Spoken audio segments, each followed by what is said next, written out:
I bet you right now that if you're a guy, you've probably had a car next to you or something like that. There was some objective in front of you, be it like a lamppost or something, and thought to yourself, if I don't reach that lamppost before the car, I'm going to die, or I'm gay, or something like that, right? And we have a million of things like that we never like say or discuss or like plan, like, hey, you know, this is a man thing. But it is a man thing that we do, we just don't talk about. And the reason that I'm bringing this up is that this is a great gift of ours, which I believe, or I feel like we've been using less and less as we got older. We have become less playful with fate and this dance that we call life. And all of a sudden, instead of challenging ourselves with these silly things, we just kind of lay around and give up and blame the world and things of the sort. And also, I'm bringing it up because I was having a conversation with a tenant of mine, and I came out and we were chatting for a little bit, and I told him how hungry I was, and he asked me, why didn't you eat sooner? And I told him, well, I was doing some work in my room, and I told myself, I'm not going to eat until I finish this. And it got to the point that my belly was like, so I was getting really hungry, and I was not working as efficiently as I could have, you know. I was gathering some like clips and whatnot for some videos that I was editing. You know, you look for something and then you find something else and then you forget what you were doing and you waste time.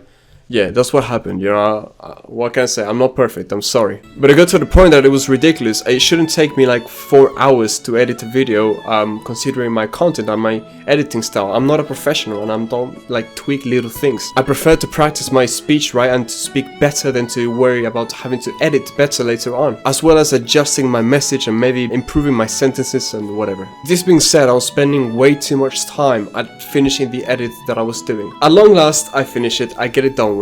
I go outside and we had this conversation, and he tells me, wow, this is a really good mindset, you know, very disciplined, whatever. Because then I said, oh, but I am gonna play some games later.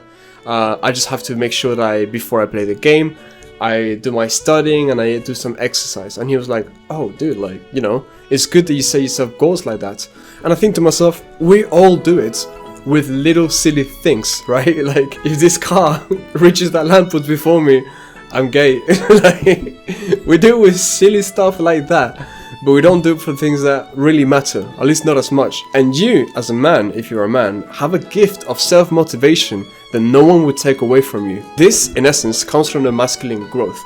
As masculine people, you know, because women can be masculine too, we grow through challenges, through hardships. When something is difficult, when something is challenging, it makes us want to try harder. When there is something at stake, like this a battle, it's a war, we can summon more strength than we would normally. On the other hand, if you're interested, women grow through magnification. For example, telling a woman that she should work out because she's not good enough will never work. But if you tell her, I love the shape of your body, that would be a way better incentive for her to, you know, go to the gym. So yeah, women, magnification, men, challenge. And you have a gift of self-motivating with these challenges. Like I did it for myself, right? Bro, I'm telling you right now, my hunger was like taking control. I started like, you know, what the fuck was that? I started becoming like a savage and getting really desperate. But this despair that I felt, that I self-imposed, was actually really good because I got my shit together. I was like, I can't waste any more time. I need to do this now. Of course, you can't just say for everything that you want to accomplish in your life, alright, I won't eat until I do it, because otherwise, I mean, I don't know, if you have several things that you want to do, it makes it very complicated to complete the checklist. Nevertheless, setting a necessity as a recompense, right, is something that will move you. You will be forced to do it. You have to eat, you have to go to the toilet, right? You have to fill in the blank, something else. If you said to yourself, however, okay, when I finish this work, I will reward myself with a bar of chocolate. Some people will say it's good, I would say it's good under certain circumstances, but for the most part, you will associate the hard work with the chocolate. The chocolate will actually take over, and the only way that you will ever do the work will be by rewarding yourself with this thing. If it is something healthy, that's good, but how many healthy things do you really like? As of right now, at least. Do you like reading 20 pages of a book? Because that wouldn't be a great reward if that was what was waiting for you at the end. It wouldn't be a great incentive. Do you like taking a cold shower? Do you like doing some exercise? Do you like going outside? You know, as a reward, you may like these things, but as a reward, it's not something that will motivate you to do something that you don't really like. So for that reason, doing something that you need to do is a great incentive. For example, I'm not going to go to the toilet until I do 50 push-ups. And you're like, oh, dude, I am pissing myself. Alright, 10. Oh, 10. Oh my god, I can't. And you smash at 20 and then you got the dopamine pumping and then boom, you sort it out. This way of challenging yourself is very possible. It's not unhealthy, right? It is not like I am a fraud if I don't achieve this, right? Picture a lot of people who make challenges for themselves, and instead of saying something positive as a reward, it's the prevention of something negative. So if I don't do this many push-ups, I'm a bitch. If I don't know, ask out this girl, I'm a pussy. If I don't do this, blah blah blah.